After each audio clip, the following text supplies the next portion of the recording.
Quvur bor lekin suvi yo'q, sim tortilgan lekin to'q yo'q. Yo'llarda mashina kam, piyoda ko'p. Yo'lkalarda yura olmaysan, do'konlar to'sib qo'ygan. Poyezd bor, ammo oldindan chiptaga buyurtma berishing kerak. Chiptang tasdiqlanmagan bo'lsa, poyezddan qolaverasan. Kasalxonaga borsang, bo'sh joy yo'q. Joy topilsa, hol so'raydigan doktorning o'zi yo'q. Arz qilaman desang, eshitadigan biror kishi yo'q. Boshliq oldiga borsang, yordamchisiga jo'natadi. Yordamchini so'rab borsang, majlisda bo'ladi. Mabodo uyiga kirsang, hammomda bo'ladi. Agar topgan taqdiringda ham ariza ber deydi.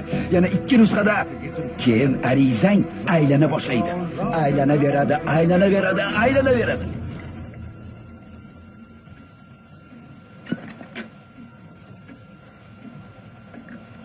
Agar bugun ota oramizda bo'lganlarida shunday derdilar. Yurt-ku o'zimizniki bo'ldi, lekin odamlar begonalashib ketdi.